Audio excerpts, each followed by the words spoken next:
morning, calling our pre-commission meeting to order at 8 a.m. on Friday, April 19. Good to see everyone this morning. Consent agenda for that, just looking at the minutes for 4/9/24. Any correction to those minutes? All right, agenda item number 9 is public hearing is going to be the final reading of ordinance 1167. It's also going to be the final reading of ordinance 1168. Are there any questions about either one of those, 9 or 10? So I got a letter in my box I just read this morning about the cemetery plots. Yeah, I did see that. Yeah. Seen that. So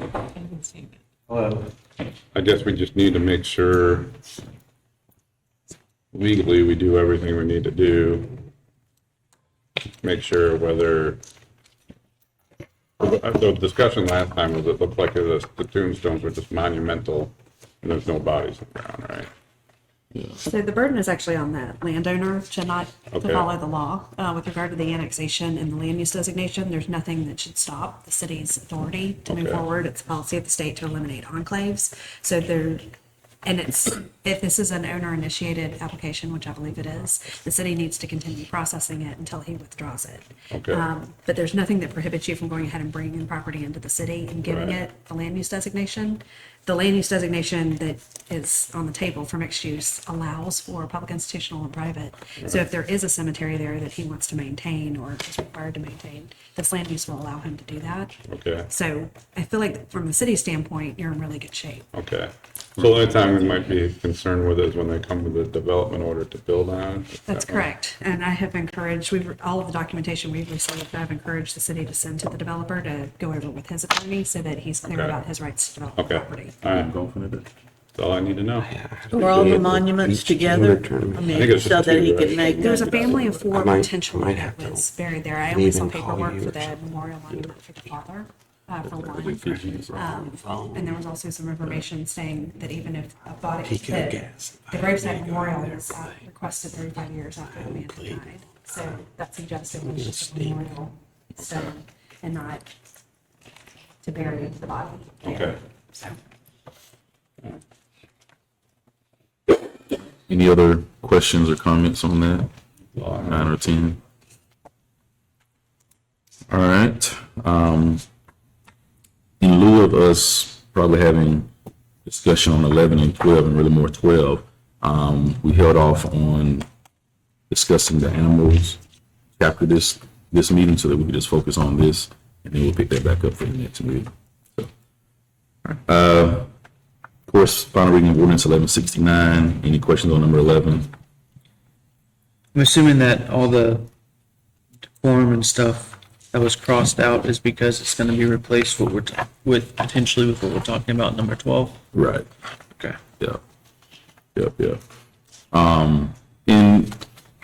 And that's why we wanted to clarify last meeting, what it meant, what the strikeouts, the underlines, the bolds, what all that meant as citizens read through the ordinance to see what we're adding, what we're deleting, or suggested, to be deleted until we vote on it. So yeah, all that's put in 12. Did Right. it change from the last time we saw it? This ordinance has not, no ma'am. Yeah, no, Basically, almost everything is the same, it's just we're doing a resolution as opposed to ordinance, so it's do one reading. And it fleshes out a lot of the text that you were striking through in terms of the rules for. I mean, there was a couple minor stuff, but Yeah. it's nothing. Well, the only reason I'm saying that is I remember that Mr. Walker was at the meeting and was upset over a sentence may be charged. but that was already in the previous ordinance. So Yeah. one of the things, I think we got the email, and thank you, City Attorney, for checking on that. This ordinance, as far as she can date back, was originally passed in 1996. So that was done in 1996. So the ordinance we're changing in resolution, all that's from 1996. So those were, It could be later than that, I think, right? That's as far as we could track. It was first adopted by an Oh, ordinance in wasn't it? 1996, yeah. Okay. Yeah. So essentially almost 30 years since we Updated it? updated it, but probably officially. And there's been some updates on it, but I wanted her to, we asked her to do that so that the city could see how far back these rules have already been in place and that we're not just instituting rules. And there was previous commissions that they could have addressed those with. So, at that time, and him and I did talk after the meeting, and we also talked with, Lieutenant Enfinger about it as well, about that particular incident that he was referencing, that did occur, during that time. So yeah.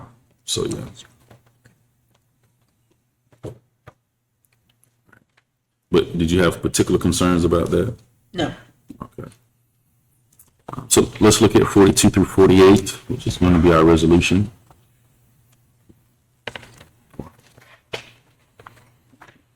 Were there any questions in regards to the resolution?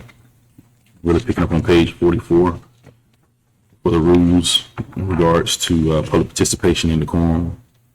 I do. I think it's number 7. It says that if you have 5 or more that are talking, want to speak, that they're limited to a certain amount of time or 10 minutes. Where do you come up with that, 10 minutes? I mean, if it's 5 people and they got 3 minutes apiece, I mean, they wouldn't have 15 minutes, so where did 10 minutes come up? What? Kevin came up with it. And the goal of this is just out of, experience. When you have groups of 5 or more, sometimes their message is a little bit repetitive. So if they're focused on, they've got 10 minutes, and they've got a big group, it keeps the meeting running, but also forces them to keep their message brief and to the point. They get more time than they would as an individual, but as a group, it does require them to sort of come together and unify their message. Does it mean they pick one speaker and they get 10 minutes instead of 3 minutes, basically? Like 1 speaker, 2 speaker, but they get 10 minutes as a collective group. Yeah. This is your resolution, so if you want to play with these numbers, you certainly can, but this is what Kevin and I are at least recommending as a place to start. Yeah. 10 minutes is a long time. Well, and I would say, I think sometimes what we've seen has been if it's individually, like, again, I always make reference back to our stormwater meeting we had that was literally an hour and 30 minutes of public commentary. After Tropical Storm Fred, we had an evening meeting and it was literally an hour and 30 minutes of public commentary just on stormwater. So you have, if it's the whole Morwood Highland group that comes, well, there's 10 of us, that's 30 minutes of public commentary because each person is going to come with a chart and an outlay and they're going to take up their full 3 minutes. Versus saying, okay, hey, this is a group that represents this community, and then being allotted that. So I might have read it a little bit differently, but the way I read this, the intent of it is, let's say you do have a group, like we had that one about the feral cats, there was a group, I don't remember. right, And instead of them going up each, because it says may, they don't have to, it says may, right?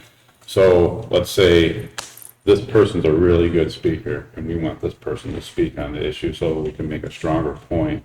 Let's appoint this person to do that so they can speak the whole entire 10 minutes. And to them, it will probably be more effective than each one of them going up. That sound right? Yeah, because theoretically, they could just say they're not part of a group. And if there's 5 of them, they could each individually Yeah. go up for 3 minutes and get 15 minutes. And, if it said you had to, then I probably have an Right. issue with it, but it said you may. Right, it's just So an they option. don't have to do that. any other concerns in regards to the resolution?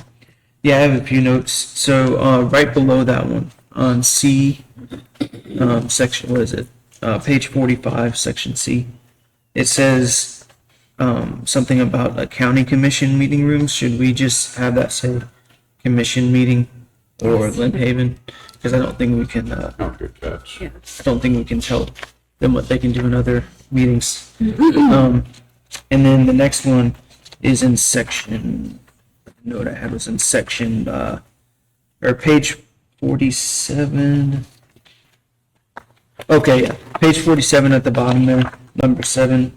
I just suggest that maybe we add a little bit to that to say that, where it says it's not a question and answer session, maybe we want to add something that says, that a question can be asked, but that an answer is not required. Because I don't think we want to give the impression that people can't ask us questions. I think the intent here is just to say, like, It's the not about. purpose is not a dialogue. question and answer session. Right. Yeah, I would agree with that. Me too. Okay.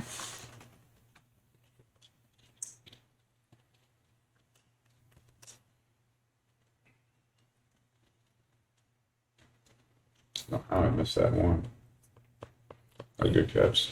Any other comments, questions regarding the resolution?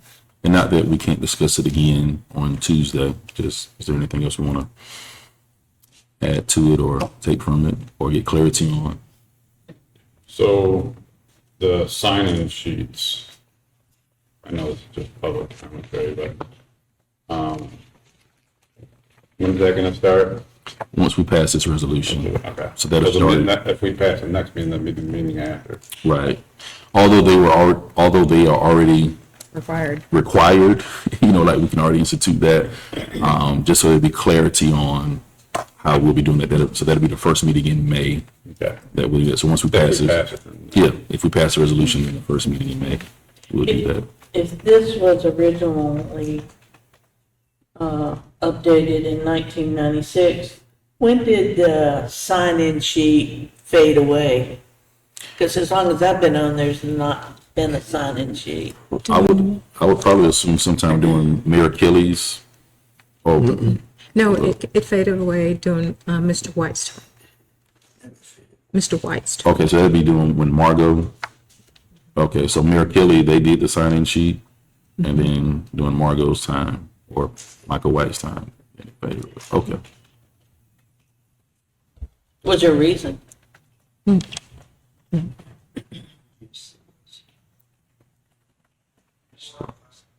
Okay. All right. Good question. Any other questions or? Nah, I'm not saying. All right. Anything else on this one before we move on? Again, on Tuesday, we'll bring it back up for discussion. Of course, we'll be voting on it, so then that'll be time for public commentary or public comment.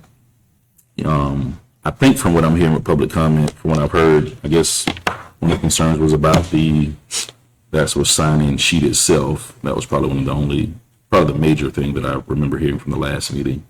And for some other previous comments is about the sign-in sheet.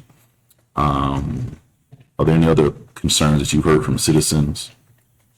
No, the only thing, I've never seen it done, so I'm just kind of visualizing in my head how it's gonna work, but, so all the way up until the meeting start time is when they can sign in, and then once that happens, they give you the sheet of all the sign-ins, and then you go through that, right? Right. And on there, it's gonna have name, address, Usually topic.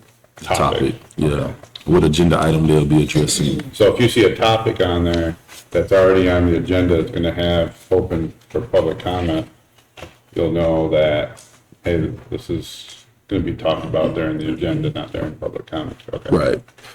So we could make mention, hey, we're going to address this during this time. Right, You can refer to it then. okay, Which is sort of what we try to follow now, right, is that, and sometimes some citizens either press for time or come into the wrong meeting, like we had, so I don't try to like beat a citizen up over it. But I think if there's successive, 10 people coming up talking about the same issue, like, hey, we're going to vote on this in a minute, or we're going to not vote on it, but we're going to discuss this later on in the agenda. So, Oh, one thing that you reminded me of is one thing that you have been asking when they come and say name and address. Right. The ordinance, this says, name and municipality. So I don't know if that's something that, Yeah, you can say address. yeah, just you wanna do whatever, address, yeah. whatever the intent was. I just, want to make sure we line up what the actual intent is. and I think, Yeah, because I like address, because if it's a big issue and we need to drive by and see, yeah, the ditch issue or something like that. And I think and of course I can't assume, but I'm assuming the municipality or unincorporated area, because if you just give me your address, then I don't know where you live. So if someone comes from Callaway and just says this address, then we don't know where they live. Right, so you can't Yeah. limit speakers to your city. So you can either say the address where they reside and then ask, is that Callaway? Is that Panama City Beach? If you Right. don't recognize it. Or you can require them to say Amy Myers, Panama City Beach. So that you know right off. So you could do and or maybe, is what you're saying? You can, if you, how specific you want to be on the addresses. I mean, you can tell them to say all of it. Yeah. It doesn't have to be either or. We can say, 825 Ohio Avenue, Lynn Haven, Florida. And I think part of that is because if somebody comes up from somebody from Miami can come to our meeting with a complaint, right? And if they just say whatever their address is, knowing that addresses are duplicated, hey, I'm from 25 whatever Wisconsin Avenue, then we're thinking this Wisconsin Avenue is a person from Miami that's coming to complain, and then now they're influenced because we do listen to the public comments, and part of the feedback that I'm getting from citizens is people that are not citizens influencing our decision making on things that impact the citizens in the city of Lynn Haven. So then I said to the citizens, well, you need to reach out to the commissioners. That that's your opportunity to reach out, give your opinion about something. And I'm not talking about a particular group of people. I'm just saying I think that's where sort of that comes in, so that we'll know, okay, unlike the county where everybody that's from Bay County is being influenced by whatever decision they make. Whereas if someone from Panama City or another unincorporated area comes, yes, they drive through here. Yes, what we do in Lynn Haven impacts them, but necessarily their tax-paying dollars aren't going towards the decisions that we're making on spending our citizens' tax-paying dollars, at the same time. So, for example, like with the splash pad, that might be a sore spot for some, but I got more response from non-Lynn Haven residents about the splash pad than I did from Lynn Haven residents. People I know that don't live in Lynn Haven. We need to, what time is the splash pad going to be open? What time is it? What time is it? I got more questions about our Easter egg hunt from non-Lynn Haven residents. What time is that going to be than Lynn Haven residents? And so I think, and we do get a lot of those, like splash pad times and things like that come from a lot of non-Lynn Haven residents. It's not open. It's not this. It's not that. Well, then do I go to staff and say, well, we need to open this at this particular time because someone from another municipality is complaining that we're not having it open when it's our tax paying dollars that are paying for that. Right. So it's not just limited to the few that may or may not live in our area. So this is not directed at any particular group as much as the principle of how much do we allow outside voices to influence all of our decision making, which impact the citizens, within the community. So we could do, just give us your full address. However, that's where the sign-in sheet comes in. Right. So that we'll also know, right, where the citizen resides, in that. And you can have a Lynn Haven address and still be in Bay County. That's true. I was talking with a gentleman yesterday who says, hey, I'm in Lynn Haven. I came to vote, but I couldn't vote. He says, I have a Lynn Haven address, but I'm actually in the county. I said, yeah, we're trying to, fix that with the outlying areas. So, and I think some of that came about during the, so yeah, there's many examples of how we're influenced by voices that may or may not reside in the area. So Should I keep it as is or should I add specific? I think you can, I'd say full address, that's my yeah, opinion. I would just say, full address, yeah. So, we can add, And if you really want to know if they're in Lynn Haven, then just put on there, do you have a Lynn Haven trash can? right, You know how many people during the election season asked, I don't know if I'm in Lynn Haven. I'd say, just look at your trash can. yeah, right. That's very true. Not the one you took after the storm, though. Yeah, Yeah. Did I miss it on somewhere where it says who you give the sign-in sheet to? No. So just to give you some history of how that used to work, you should do CJ shop. So about 4:59, I would walk back and get the sign-in sheet and bring it to the mayor. And that will probably be what CJ does, about 4:59, So sure. we'll have a basket or something that No, says. it's a sign-in sheet, and you just set up like a podium or something, they sign in on it, Mr. Walker Oh, second it's is there. not like an individual No, form, no, it's just a yeah, sign-in. and he'll be able to Gotcha. check that off of everybody that's there, and CJ will get it and give it to the mayor. Because at some other places, they have an individual. Yeah, they have individual ones, yeah. Like some of them have cards. Yeah, some have cards. Maybe something we want to say on Tuesday, just so that the people that are upset about the sign-in sheet, that it does say that you can still raise your hand and be called upon. Not It's not- during public commentary, but the rest of it, yes. Yeah. Yeah. Yeah, you can't, I think that might be Florida statute, if I'm not mistaken, you can't limit it that way, can you? If, you have to allow public comment. Well, you do, but you, After, as far as signing, I mean, it's up to you, to your, I- how rigid you're gonna be on your rules. I've seen some boards that are so strict about the sign-in sheets, like literally as people are speaking, they got here late, they will just walk up in front of other speakers to hand their cards to the mayor. So now, is your question, I say just do it for public commentary, not the rest, but that's my opinion. you got it, so have the sign-in sheet for public comment, because I think the Florida statute he's referencing is when we vote on an agenda item. Got it. That it's not limited. Right. I think, is that what you're referring to? Yeah. Versus the limitation of public comment? Right. Okay. So with public comment, we're wanting to limit, if I'm understanding, limit that to who actually signs in. Yeah, yes, Okay. So I'm going to clarify that then to during public. but during the stuff on the agenda, because it even says it in, basically what it stated already. Yeah. If I understand it right, if you want a public commentary, you have to sign in. But if you want to comment on anything on the agenda, encourages you to sign in, but you don't have to, you can just raise your hand. Well, it'd be nice, though, to have a spelling of the individual's name, their address. Right. Because sometimes speakers come up and they'll mumble their name, and I like to keep track of who speaks, not for any, reason of retribution or anything, but simply, I like to understand who's speaking and what their issues are, and sometimes, I don't understand, or actually where they live. So if they're referencing the ditch or I like to drive by to see the ditch. I don't Yeah, I agree. All right. Anything else on this? Again, we'll bring it back up Tuesday, obviously, and have discussion on it. All right. So that'll be our agenda for, everybody get with this agenda for Tuesday? Okay. I have questions about the warrant list. All right. All right. That sounds good. I guess Daniel's ready for me. Yeah.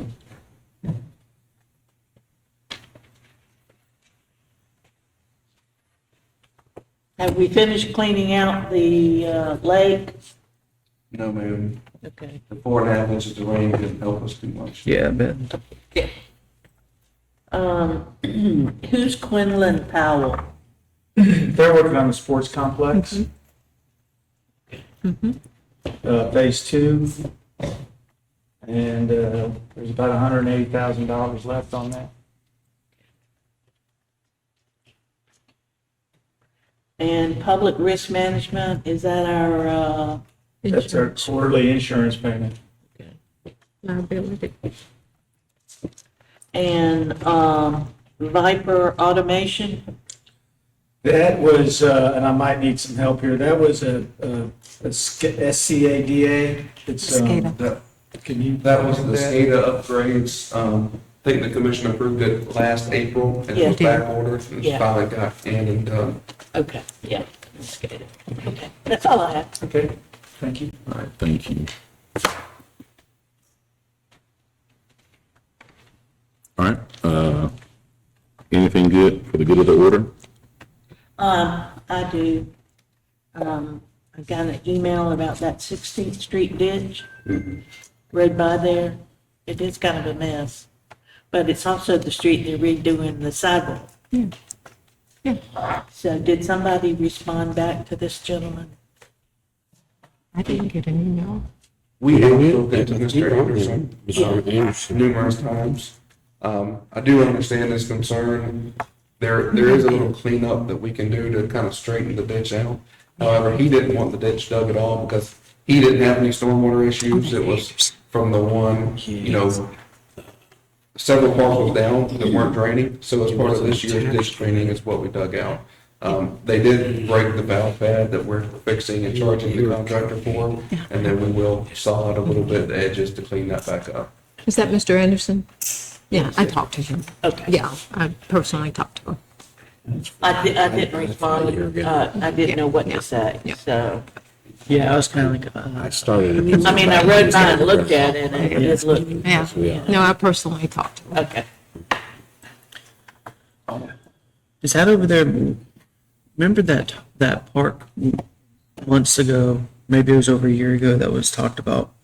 We were at the delegation meeting, asked for funding to the park that basically is going to have like a giant retention pond and stuff. Talking Is about that Jolly Rogers, the one over by Bel Air Estates. no? Wasn't there one that we're gonna? Oh, you're talking about behind like Moat Highlands, that Minnesota area, the one Yeah. That Commissioner one. Perno was talking with you all about, Chris? The regional, The wetland park? Yeah, there Where were. the Regency Company donated the parcel back, or to us. And so, we applied for legislative appropriations that we didn't get last budget year.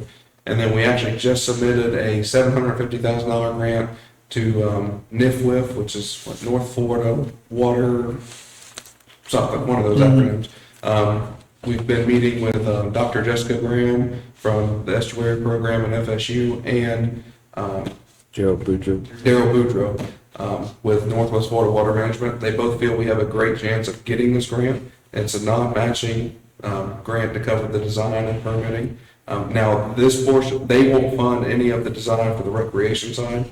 So it's just for the stormwater pond and all of the accessories with that. And then we would have to go back later and do the walking path. I think there was a dog park, a little playground, and an observation deck. That would be through another grant, not this Okay. one. But we did apply, and hopefully we'll get the design money for it. And it's over there behind Minnesota. It's right, basically across from Kane Griffin. Okay, that's what I thought. Yeah, Okay. down from. Yeah, so like if I'm going down Arkansas and I hit that dead end right there, Kane Griffin will be on the right. It's like facing the front right there. You're going down 17th Street. Yes, At the end of Delaware, Go basically. down the end, go down where it dead ends in the Delaware. Right. Okay. Right, all that meadow right there. So right where close to where that ditch was dug, kind of. Just a little bit further down. I don't know, that ditch is 16th, it's one more street Yeah. over 17th. Okay. Mayor, so we did meet with the Finance Committee last week before last, I can't remember. And we did bring a couple of things to them, one being, as you know, I'm always looking at how we can increase our revenue, and one of those ways is you pay off debt. And so Daniel and I were looking at a bond that we have the money to pay off, except for sewer.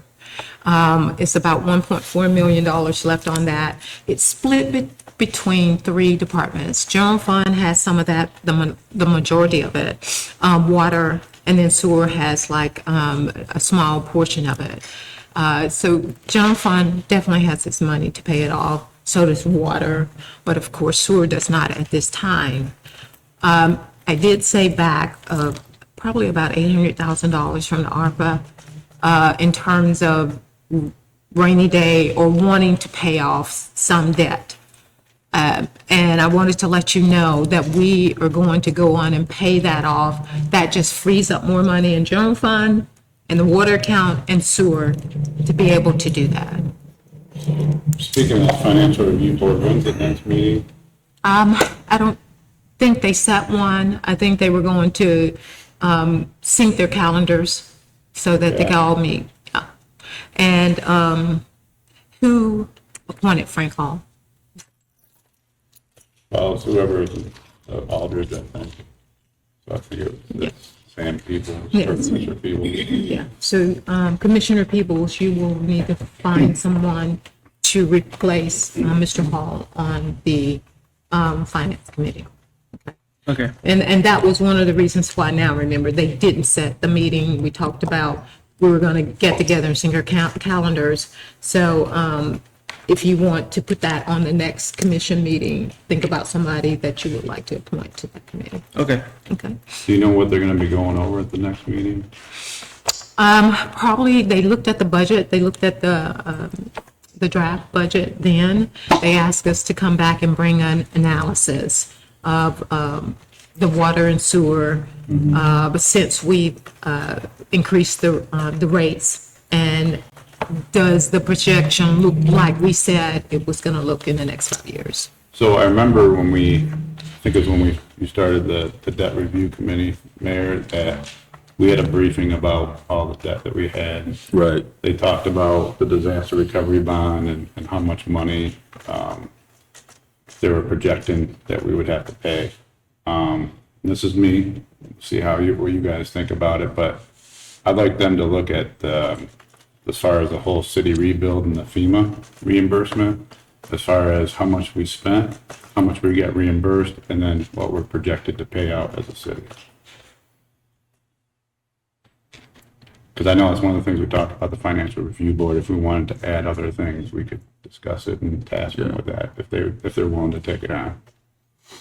If, definitely, I don't mind giving that to them, but I am telling you, there's not, I don't want to make sure we don't give projections and then we don't stick to those projections and then someone gets upset because those projections are not correct.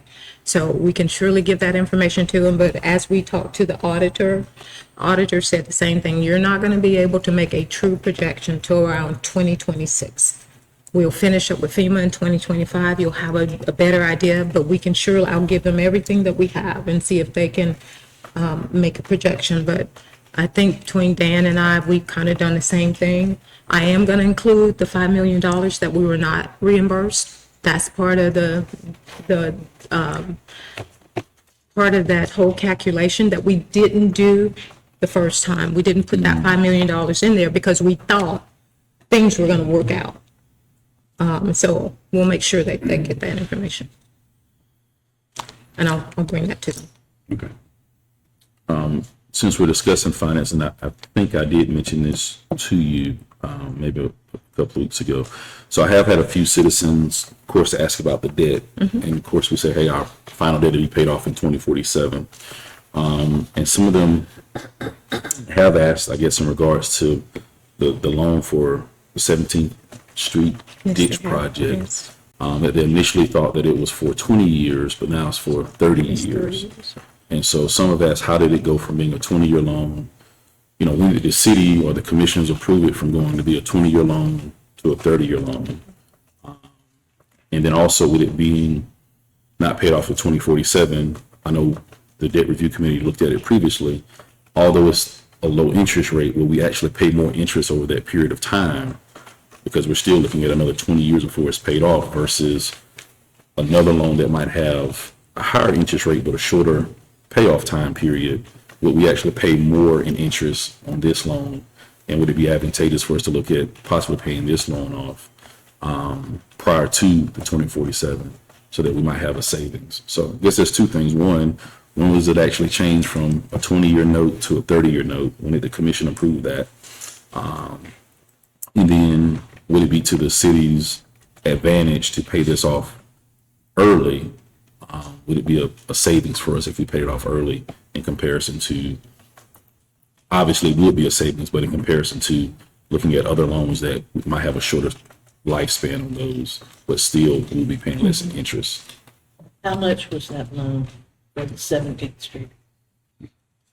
I've heard 10 million, then I've heard 20 million. I don't think it was that much. From the numbers I've seen, what, in the city manager, she has the printout of it. I do. So you have the original loan amount, but then there was some work that had to be done, so then there was more added to the original loan. Yeah, that's So I think it might have been like maybe 3 or 4 million total. Might have been, 3 or 4 million. The loan might have been. I didn't see 10 million on there, but 3 or 4 million, and I think it was at like a 2% interest rate. Is what it was at, which was a low interest rate. But then you're taking that interest rate over. Now what we're seeing is a 30-year period of time. But I thought some money was borrowed before the storm. It was borrowed way before storm, before any of us were on it, even up here. It was borrowed once and then added to it, and mayor's asking for that date. When did we add, and when did it went from 20 to 30 year? And I have that information. Okay. Yeah.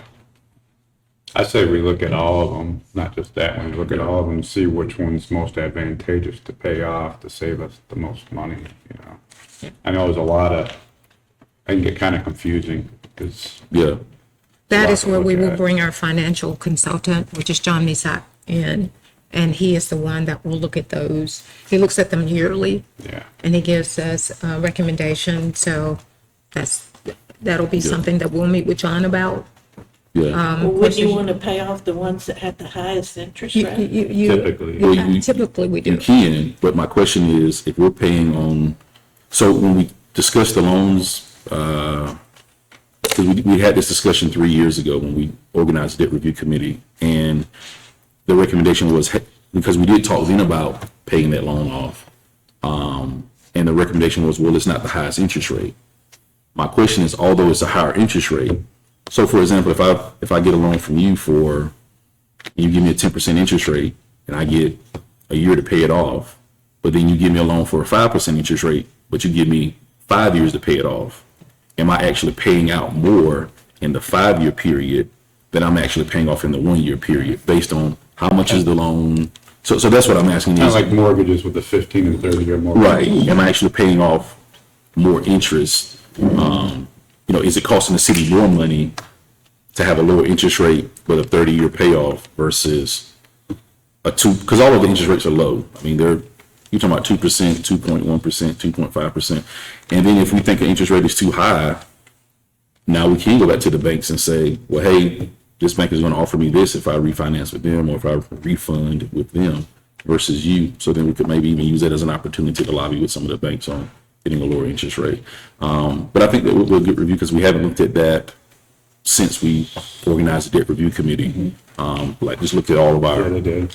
And one of the reasons you haven't looked at it, because really a lot of the debt is in sewer.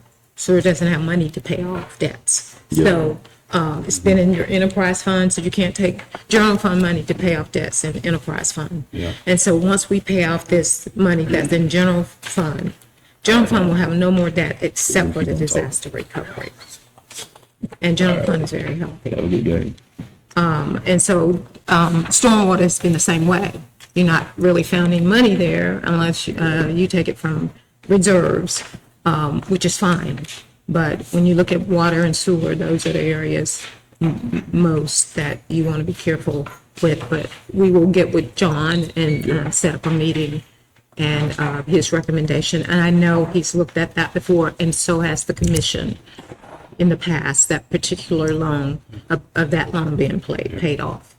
So just the loan that I was talking about, that'll now take our debt down closer to 41, almost $40 million, as opposed to 64 million 5 years ago. Yeah. Now I think we've done a good job of managing our debt and getting our debt down and getting clarification on what debts that we have. Because I think sometimes people forgot, some of the references were the general fund numbers and not just, Enterprise. the enterprise funds as well. And when you asked about the regional pond engineering, it did bring to mind, I don't think if I mentioned this, and we might have, but it's good to know, one of the things that city manager and I learned as we were meeting with our political or legislative consultant, one of the things that we learned is that although we have our budget divided up in different funds, once it gets to the state level, like we have stormwater separate than sewer. Well, when we might make 5 different requests, hey, stormwater here, sewer here, but at the state funding level, it's all in one pot. Yeah. So then what they see us doing is making 4 requests for the same pot of money, as opposed to our budget says this and that. So this year, when we learned of that, we did actually add a few more fun things. I think we had something for the fire department that we asked for. I think we might have asked something for the PD. Yes, we did. And that's when we brought up things for for recreational, just to try to get more diversification in our asking because of that. So we did, unless something changes, and we still got to keep our fingers crossed. We did get the allocation for roads, but that's part of the challenge in getting sewer, stormwater, and all of that is actually coming out of the same pot of money. So, yeah, just thought about that. Anything else for the good of the order? Yeah, I Yes, had sir. a couple other things. One, a month ago, we talked about the agenda, adding stuff to the agenda process, and that we're gonna bring that back. When are we gonna bring that back? That's part of the resolution, or that's what we would add to the resolution. So this would be the time to add that too. Okay. Yeah. Yeah, I'd like to add where, I know we had discussed it about, agreeing to at the pre-commission meeting, but I remember all those was like, well, if there's any disagreement, then you gotta take it up on the Tuesday meeting. So I like to have it kind of like the way Panama City does it, where you add whatever you want, and then you agree to it on Tuesday. So then we have another vote on it on Tuesday. No, That's what you just said, though. we wouldn't have a vote on it until Tuesday. Okay, so don't discuss it during the pre-commission. You can discuss it, but, I mean, that's the way I got it from the pre-commission meeting, because I went back and I re-listened to it as far as what Right. he said. And then, because I think, I don't know if it was you or me, when it was brought up, I like, okay, what can we vote on it during a pre-commission meeting? Because we voted, I remember we had discussed at pre-commission meetings, we didn't really want to use this as a voting forum. Right. So, I mean, I'm okay with voting on the pre-commission meeting, but I don't know if legally we can. That's why I asked if So that legal. here's the thing with voting, we can vote at any time, we just have to have public commentary. That's the only thing. So right now, if we wanted to vote on something, we could, we would just have to follow the procedures of, Opening up the public participation.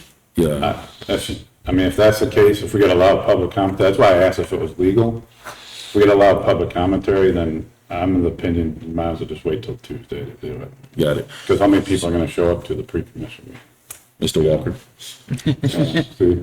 So, but that's your public comment. So, and I'm a little confused because I thought we had all agreed that we would basically just outline the procedures which we had followed, which was send things to, city manager, put together the agenda on Friday, look at the agenda, and then have a consensus for it.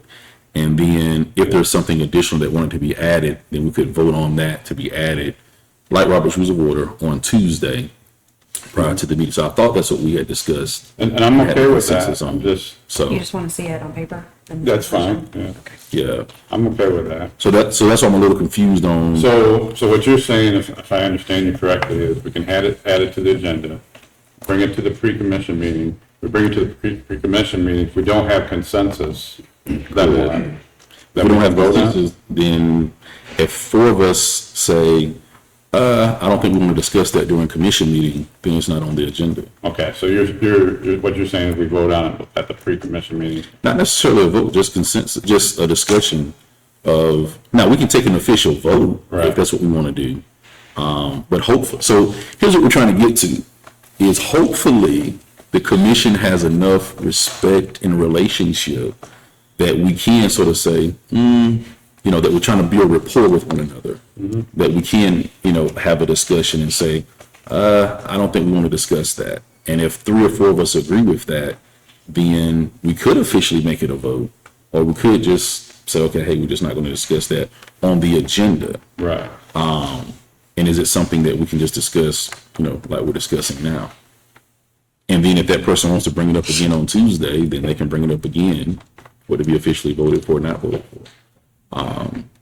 Because you may not want to turn the Friday meetings into just voting on particular things. Right, because not only that, we don't always have pre-commission meetings either. Sometimes, Right. I mean, sometimes they get canceled because we don't have a whole lot to talk about, Right. I get it. So, I mean, if we're gonna formalize it, whatever we do, that's what we need to abide by, But there's a big difference, I'll just be straight up. There's a big difference between trying to add something to the agenda and trying to delete something, remove something from the agenda. Big difference. What's the difference? And I'm only asking because it's So- still the same voting procedure. It is the same voting procedure, but, Well, hold on. If it's the same voting procedure, then, well, hold on. Okay. So let's just say, we'll use the example of what happened. We all know what we're talking about, right?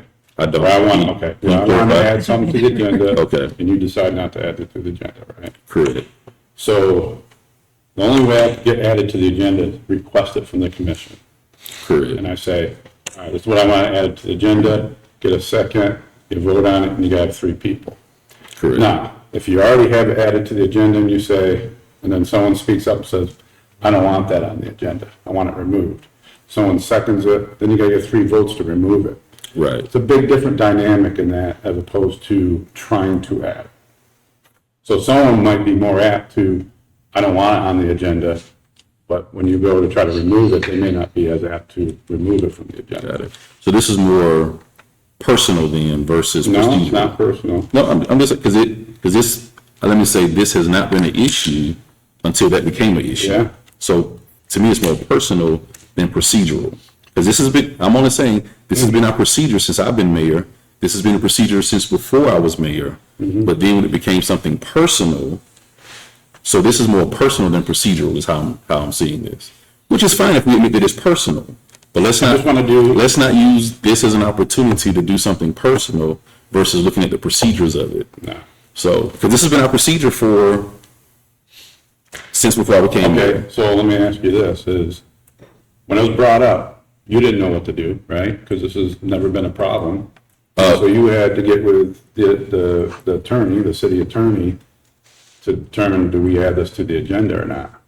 And it was correct. Hey, do we add this to the agenda? Do we want to publicly discuss? Hold on. Do we want to publicly discuss the termination of an employee? That's what the issue was. Do we want to publicly discuss the termination of an employee? Do we want to go on record with our opinion about whether or not an employee needs to be terminated? So in talking with the attorney, hey, you probably don't want to put that on the agenda. And then the commission agreed not to put that on the agenda Right. as a discussion for the termination of an employee. Right. So, But when the discussion came up, no one knew what the actual process was the process for putting it on the agenda, to, as far as whether you can add or remove something from the agenda. Yeah. And you were like, wow, we gotta go by what Robert's Rules of Order says. correct, that's what we defer to in our Right. decorum, is we defer to that, which is, if you go to any meeting, the agenda is there. If you want to add something to the agenda, say, hey, Chair, I'd like to add this to the agenda before the meeting starts, or once the meeting is called to order. Hey, Chair, I'd like to add this to the agenda. You vote on it. That's standard procedure for any meeting. You're talking after the agenda's been made. Correct. And this is before that. This is before the agenda was made, and I asked, add this to the agenda. It was before the agenda was made. When I asked to have it added. Okay, so you're saying we don't know the procedure for that? Is that what you're saying? Because I'm trying to But we're follow. going to eliminate that now because we have a procedure. We're going to discuss it at the pre-meeting now Right, to add. So right. we can't undo what happened in the past. Yeah, I mean. No, I got but- that. What I'm saying is, when we do the pre-commission meeting, and let's say, you know, we disagree on whether to add something. Do we have to vote on it, or we're just going by, what do you think, what do you think? You'll have the opportunity to take the temperature of the room Right. based on what the reaction is, and then you can make a decision whether to add it to the agenda on Tuesday night, knowing, well, it looked like I had three votes yes that want to talk, at least talk about it, and 2 that didn't, so you know. So who makes the ultimate decision whether it's added to the agenda prior to the They- meeting? I don't know. so here's what we're saying for the procedure is staff, city manager, mayor, okay, hey, like we did today, hey, here's the agenda. If there's something that you would like to add to this is the time for us to discuss that. Do we want to add this to the agenda? All right, so this is the time for us to discuss that. As she mentioned, consensus, reading the temperature in the room. That's what I mean by consensus. Reading the temperature in the room. If the majority of people, and we can take a unofficial vote and say, hey, what do you think about adding to the agenda? No, I don't feel like it. I don't think it should be added. What do you think? I don't know. What do you think? No. What do I think? Yeah. And so then we're like, okay, well, if there's no major objection, let's add it to the agenda.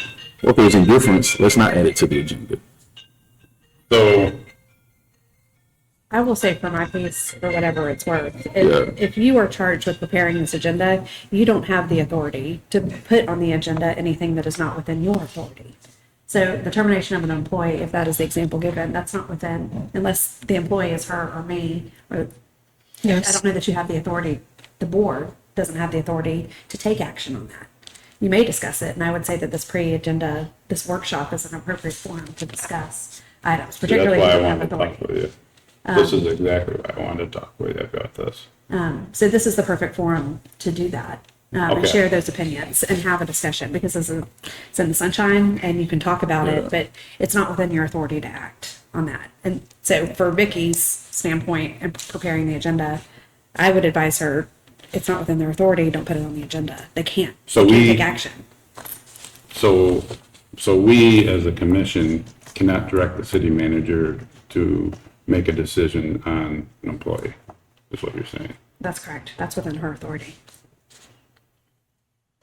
Okay. And that's per Florida statute? That's in your charter, I believe. She's charged with the administration of the Well- city. Okay, but And the that- charter says she gets to appoint the department heads with the advice and consent of the commission. Right, but we don't vote on the department Termination. heads. Yeah. So, okay, what does that mean, advice and consent of the commission then? Because since I've been on the commission and since I've been coming to meetings, I've never seen them vote on it. So, and we've hired people and I've never been approached by it. So how does that work? What is- In my interpretation, I would say that she has a duty then to advise you Right. of That's what what she I'm is planning on doing. I'm planning on hiring this person. But it says But it's advice, not and- voted on. No. but it says It's advice, just I information. don't know your history, but I would be surprised that you voted on it. History has been when a department head has been hired, I do like I always do. Hey, I'm thinking about hiring this person here. We've gone, and you know that I contact you every time I've done that. I haven't had too many department heads to leave, but the ones that have, I call you guys, tell you they're leaving, and then we're gonna go through this process. When we find somebody, I'll say, this is the person we were thinking about hiring. If you say, oh God, I know that person, you don't wanna hire that, I'm surely gonna take that. But if I get a consensus one by one that you're fine with that, that is the way it has always been interpreted in the charter, that I have a consensus. That is what, the previous attorney said, as opposed to Kevin as well. And so that's the way I get your consensus. It's not you don't vote on it. And that feels appropriate to me, because she knows too then if that she does not have consensus, there are 3 or 4 or 5 of you that don't support this appointment and she does it anyway. She knows she's at risk at that point, because you can start That's right. disciplining her and taking action against her for making bad so decisions. advice and consent doesn't mean voting on it. Not in my mind, no. Never has been. I don't know. So is your concern, if you want something on the agenda and consensus says no, are you asking, do you still have the authority to bring it up at the meeting? Yeah, I mean, you can So still, we can always talk about during our reports. It's just, but in the past, Yeah. all I did was ask and say, I want this on the agenda, and it's been added to the agenda, right? This one, and let me say, let me finish this first, is this one, I asked for it, I didn't hear anything back, and then all of a sudden I got the agenda and I'm looking for it and it's not on there. And I'm like, well, what the heck happened? And that's when I emailed the city manager and I was like, where's my agenda item? The decision was made and I wasn't even informed about it. I didn't even know anything about why the decision was made until after that. So that's why I was upset about it. I'm like, what's going on? And so I was like, well, that's why I asked the question of what is the procedure to add something to the agenda? And I think that's where I'm kind of going around in a circle about this is, can we as a commission add something to the agenda? Who makes the ultimate decision as far as before we come here and talk about it at the pre-commission meeting or the actual commission meeting, what can be added, deleted, or modified? Generally, it's the city manager. I don't know that specific answer off the top of my head without looking at your rules, but my gut would be that Vicky makes those decisions. But nothing should be put on the agenda that we don't have the authority to follow through with? Is So that when- what you're saying? When she's preparing it, I would encourage her to limit the agenda to things that the council can take action on, that the commission can take action on. Anything else can be part of her report, to let you know what she's planning on doing, because it's within her authority. And certainly, as you said, during the commission report, you can ask questions of what she may be doing on an item and express your opinion on them. I don't know, I was under the impression that we can direct the city manager to do something since we are her boss, all 5 of us are her boss. And so we can't direct her, not just any employee, I'm talking about just department heads. Because it says advice and consent of the commission in the charter. You do get to direct her. But the hiring and she has to act according to what your thoughts are on that. But the decision to terminate an employee is hers and not y'all's. Ultimately to make. Right. So I guess his question is, if we would have voted and directed her to fire Ricky Ramey, would she have to go fire Ricky Ramey? I think that's the. I don't think she has to. But then that's.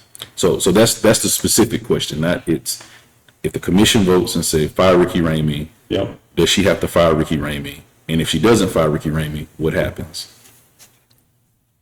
So that's the real question, not just it's if we do that. And if you need more time, I'm not trying to put you on the spot. I feel like I am pretty confident in my answer, but I would like to reserve giving it Okay, right now, understood. if you don't mind. Understood.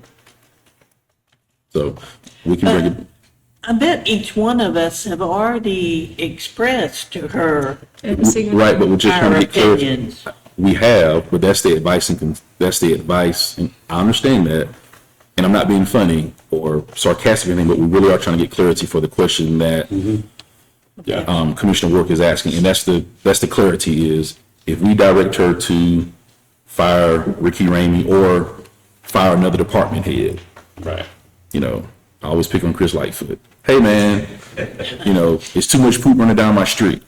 And if we direct her, so let's maybe be a little less volatile in the choice. If we direct her to fire Chris Lightfoot as a department head, and she does not fire Chris Lightfoot, that's where the question really is. If we direct her to fire one of our department heads, because we probably wouldn't be, asking her for another employee, but to fire one of the department heads, does she have to follow through on that because it's a directive order from us?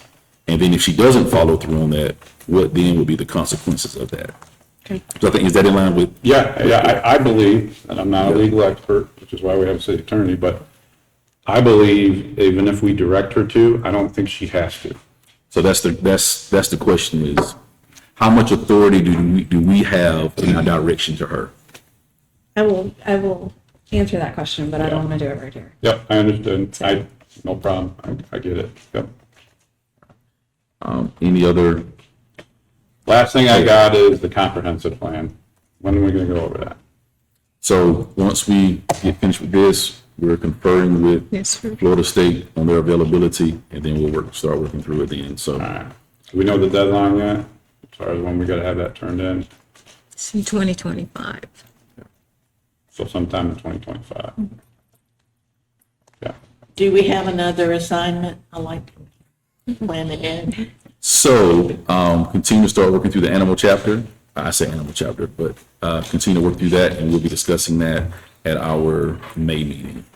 So we've discussed sections 1 and 2, and we're going to move on to sections 3 and 4 and work through that. So, and is Ty here today? Yes. Okay, Ty, could you give us I know you and I had some email exchange about the chickens, and some clarity on that language with chickens and ducks.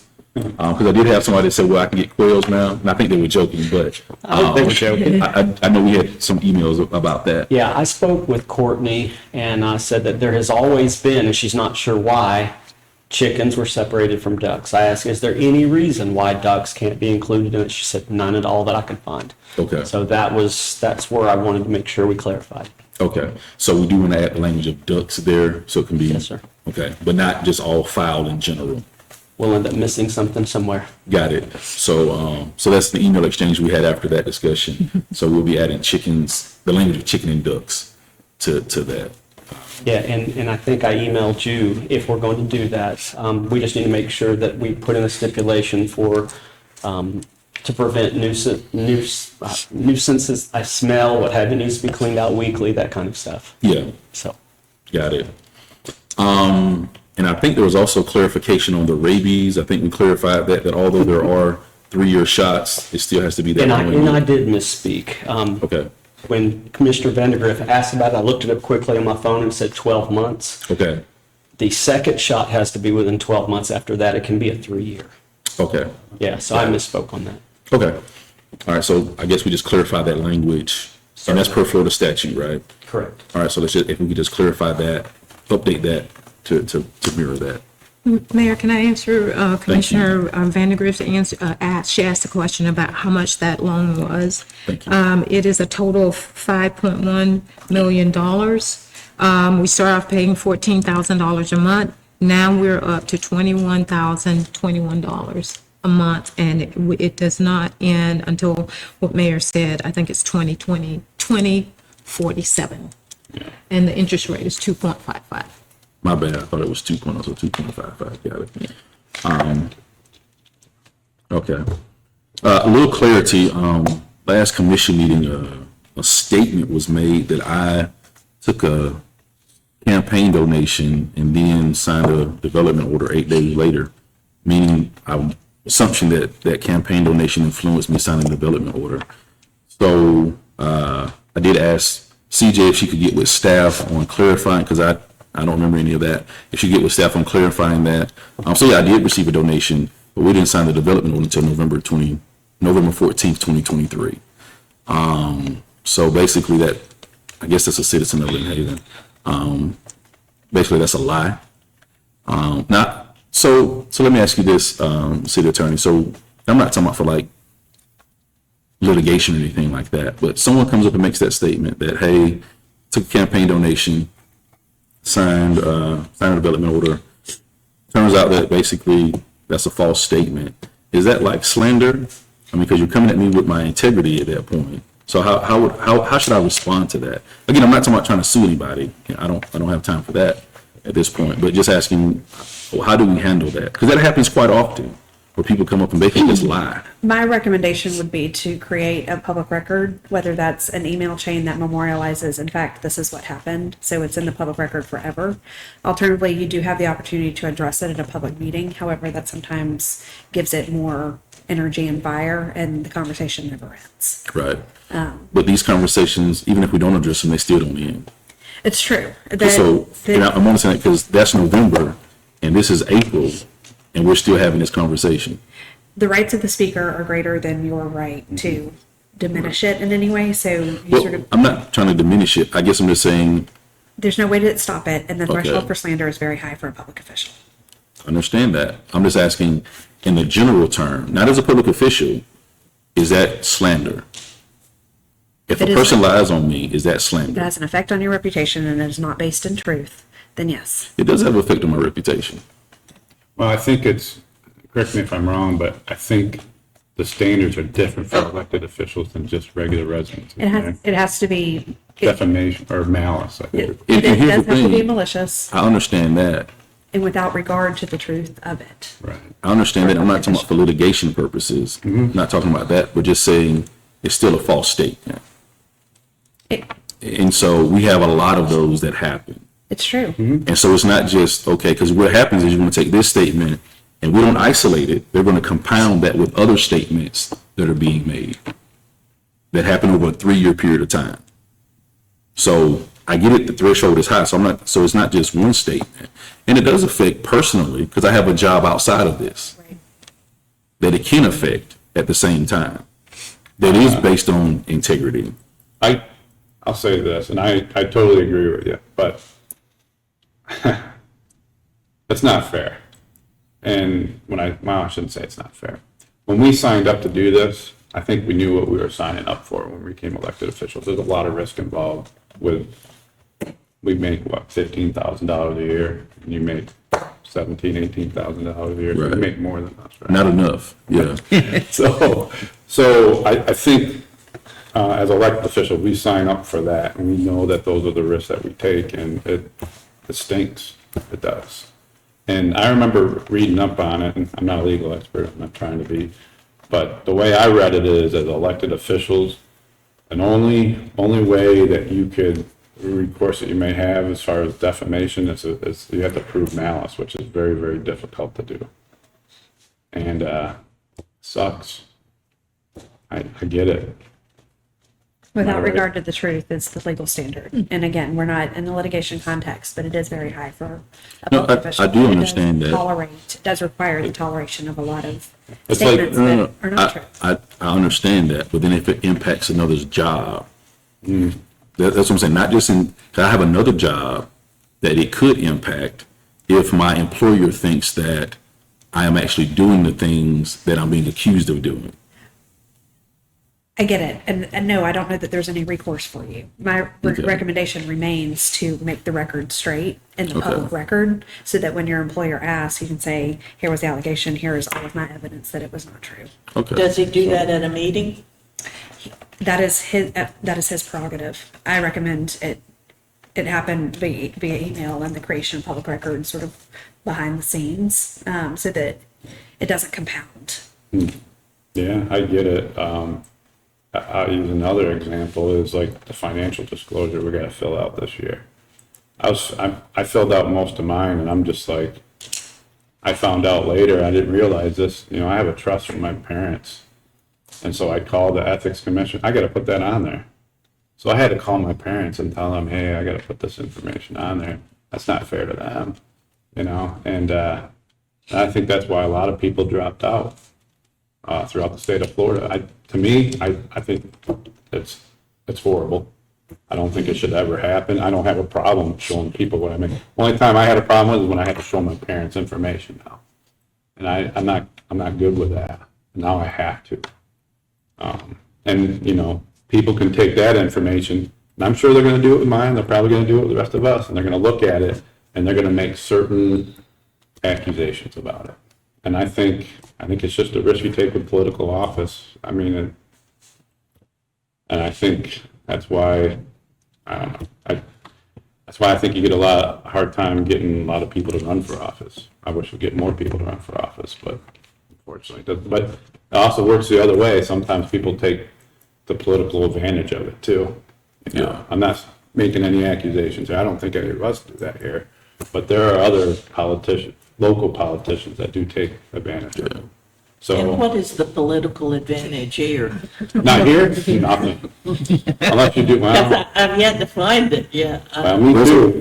How many times have I come to a commission meeting, I open up my mail and I'm like, no bribes today. Hey, guys, we get a I bottle know, of do you get water along around every the meeting. tea? That's We true. get a bottle of Yeah, we water. get a bottle of water, so I get it. Yeah. I totally get it, but I think it's just a risk you take. And I understand all of that, but I'm just asking because it compounds. Yeah. And so it does impact the other job that I have at the same time. Because people don't know what's true and false. Because because what happens, people come up, they make an accusation, they have a few documents or they sound like they know what they're talking about. And so then people take that and they run with that. So, yeah. So just asking, like I said, not for litigation purposes. And I do understand, because I've read all those statutes that slander, malice and all of that. Defamation. And then, you get into libel if people write that, those type of things. So most of them I don't pay any attention. But you are coming up publicly saying that. If it's on social media, I don't really care about that a whole lot. But then when you're coming up making a public statement in front of some people that are actually part of my employer. So it gets real sticky with that. Because again, it does impact my other employment at the same time. So. We'll be That's tough. criticized, we'll be criticized for this discussion that we're having. What? Yeah, I take back everything I said. I didn't mean it. too late. All right, anything else for the good? All right, awesome. We'll see you all on Tuesday. What color shirts we wearing, Sam? Dark blue. All right, dark blue. Oh. Close as you can get. All right. We'll see y'all Tuesday.